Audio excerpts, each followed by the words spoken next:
How's it going, everybody? If you've been following the series so far, you'd know that today's video was supposed to cover Sega performance, but that changed when I got my hands on an early alpha build of the N64 emulator, and I wanted to check out if anything on that system was playable. The following video is a result of that effort. Enjoy! Kicking things off with DK64, and I was actually surprised at how well this system ran. Right now you can't hear any sound, but it does sound kind of choppy. I'll play a little clip of it right now when I'm doing this rope swinging course. So clearly we have some audio issues there that can hopefully be ironed out in the future, but this is a good start to the system, and hopefully we will see some improvements down the line. Next up we have Majora's Mask, and this actually needs a little bit of explanation. What you're seeing right now is what the menu looked like 2 times after I launched it. It would just freeze up when you're doing the name select, like this.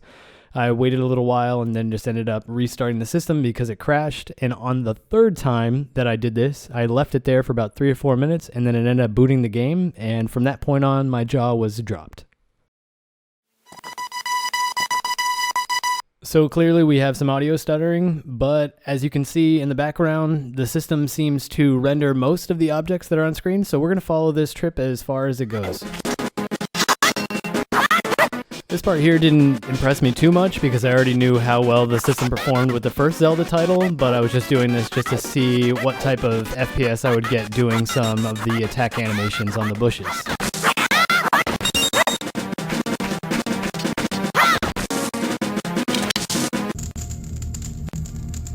Hopefully you just had the same reaction that I did when I first saw that.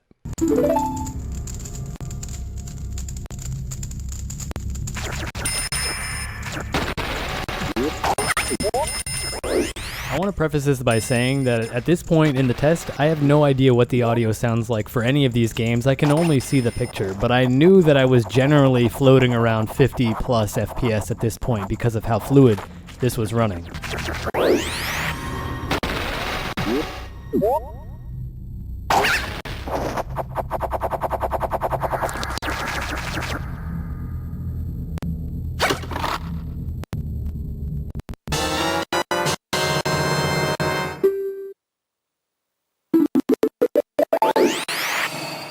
Unfortunately, at this point, I know that the dream is about to end because I'm going to go outside and the game is surely going to turn back into a slideshow.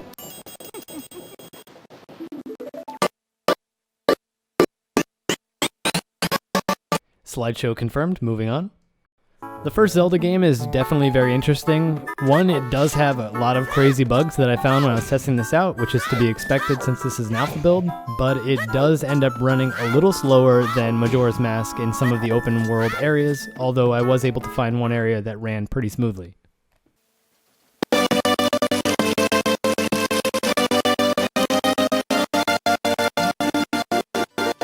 And if we fast forward to this area, you can see where the game really shows its promise with this early alpha build of the N64 emulator.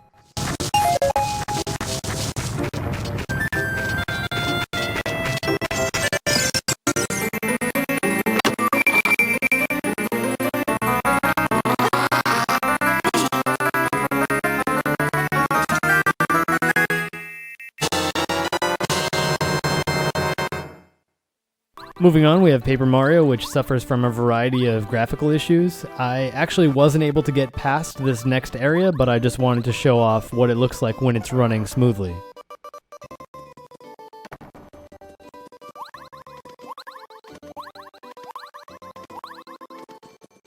This next clip needs a little bit of an introduction. I wasn't recording the messed up menu that you see when you start up Star Fox 64, so I wasn't really expecting the game to run at all, and I was very surprised at how playable the game actually was.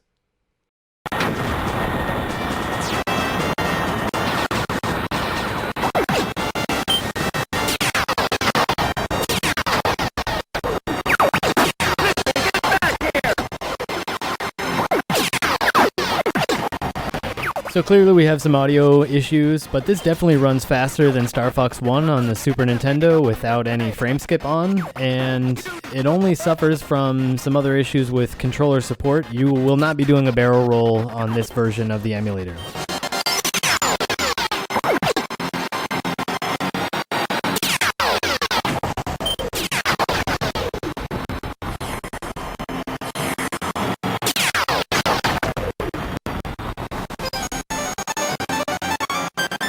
Moving on over to Mario, and we have a game that is playable. There are no graphical issues, but it does suffer from slowdown, so this would probably benefit from frame skip in the future, but it is playable. You could beat this game with this speed if you were a masochist and wanted to put yourself through that.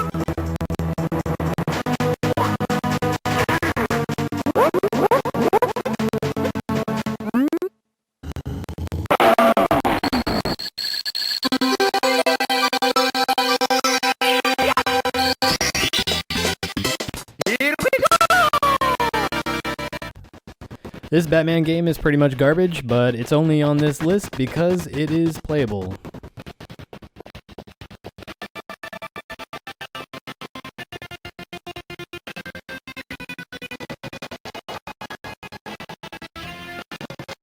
Mission 1. And the award for the most playable title that I was able to find goes to this nice little shooter.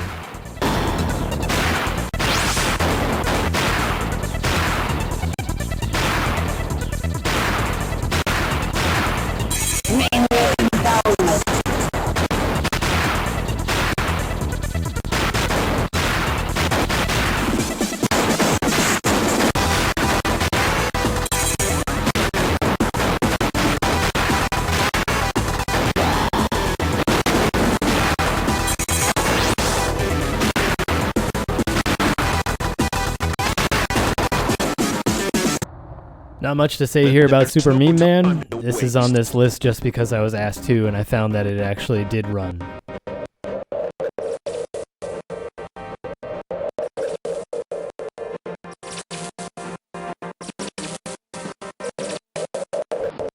Unfortunately, in all of my tests, I wasn't able to find a single racing game that worked, with the exception of Pod Racer, but that has weird graphical glitches, so you can't even really see the map. This game actually doesn't have graphical glitches, it just doesn't work that well.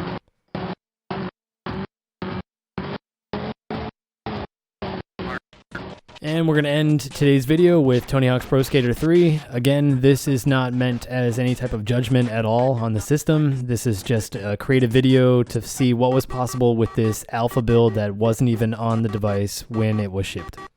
Anyways, I'll see you guys tomorrow for the review of Sega Performance and hopefully the review of the entire system the day after that. Taki out.